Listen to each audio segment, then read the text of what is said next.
Lockdown में guidelines को लेकर सीएम के साथ मंत्रिमंडल की बैठक हुई। बैठक में मदन कौशिक का आया बयान, पहाड़ के 9 जिलों को भी 3 मई तक नहीं मिलेगी छूट।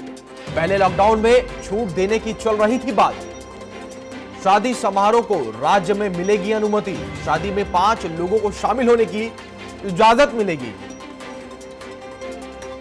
राज्य में 3 मई तक नहीं खुलेंगी शराब की दुकानें। अंतिम संस्कार के लिए डीएम की लेनी होगी परमिशन। तो बड़ी खबर जो बैठक में बातें हुई हैं वो सामने आपकी टीवी स्क्रीन पर देख सकते हैं आप। राज्य में सार्वजनिक मास्क पहनना अनिवार्य।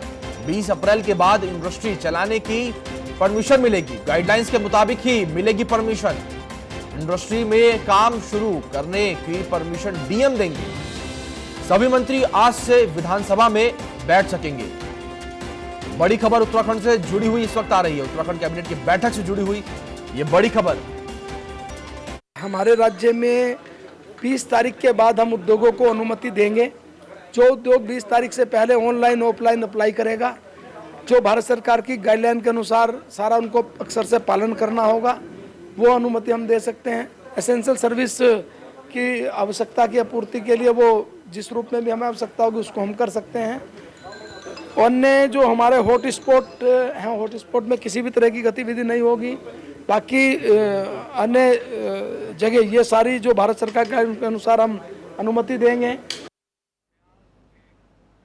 तो वहीं अजीत कांबोज हमारे सहयोगी देहरादून से लाइव जुड़े हैं हमारे साथ इस खबर पर विस्तृत जानकारी के साथ।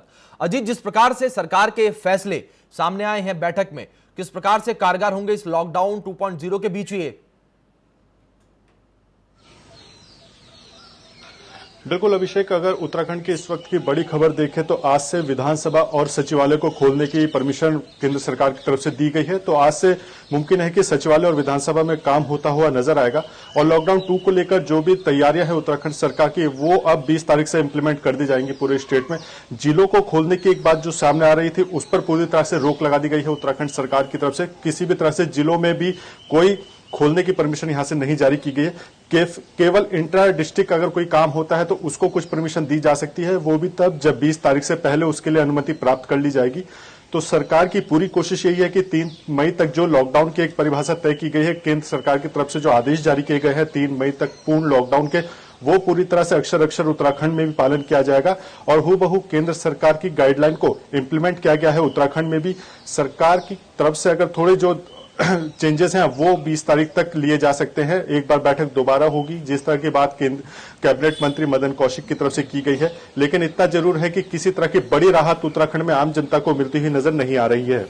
जी अजीत, वहीं जो उत्तराखंड के आम जन है उन लोगों को क्या कुछ कहना है इन सभी फैसलों पर? क्योंकि जिस प्रकार से शादी समारोह है, शादी समारोह में भी 5 लोगों को आने की अनुमति दी गई, यानी शादी समारोह भी हो सकता है। अंतिम संस्कार को लेकर भी जो डीएम है वो कह सकते हैं आप अंतिम संस्कार भी कर सकते हैं। इस तरीके से जो फैसले लिए गए छोटे छोटे से ही हैं, पर इस पर जो प्रदेश की जनता है उनका क्या कुछ कहना है? बिल्कुल, जो क्षेत्रीय जनता या राज्य के अंदर जो निवास करने वाले लोग हैं वो लगातार इस बात की मांग कर रहे थे कि कुछ राहत उनको दी जा सके। इसलिए लॉकडाउन के पार्ट 1 में कुछ राहत सरकार की तरफ से दी भी गई थी। जब जो समय सीमा थी बाजार से सामान या खरीदारी की उसको बढ़ाया गया था और सुबह 7 बजे से 1 बजे तक उसका समय किया गया था। लेकिन लॉकडाउन 2 को लेकर सरकार किसी तरह से रियायत देने के मूड में नहीं है। कई तरह के मामले ऐसे, चाहे राजधानी देहरादून के हो या हरिद्वार जनपद के हो, कोरोना पॉजिटिव मरीज लगातार सामने आ रहे हैं। तो ऐसे में सरकार गंभीर है स्वास्थ्य को लेकर और तमाम चीजों को लेकर। अब जो मंत्री परिषद ने देर रात निर्णय लिया है उसमें साफ तौर पर शादी समारोह में परमिशन जरूर दी गई है कि 5 लोगों को अनुमति मिल सकती है शादी समारोह को लेकर। लेकिन उसके लिए भी पूरी कमान जो होगी वो जिला प्रशासन के हाथों में होगी। जिला अधिकारी के माध्यम से अनुमति प्राप्त की जा सकती है, तभी जाकर शादी समारोह या किसी का अंत्येष्टि का कुछ है तो उसके लिए लोग इकट्ठे हो सकते हैं। लेकिन 5 से ज्यादा लोगों को लेकर साफ तौर पर दिशा निर्देश जारी किए गए हैं कि कोई भी यहां पर नहीं आ सकता है इस तरह से खुले तौर पर सामने। तो सरकार गंभीर है। अगर चौक चौराहों की बात की जाए तो आईटीबीपी के हाथों में अब कमान सौंप दी गई है। आईटीबीपी पूरी स्थिति को नियंत्रण में रखे हुए है। तो साफ है कि 3 तारीख से पहले किसी तरह की रियायत उत्तराखंड प्रदेश में नहीं मिलने जा रही है। जी।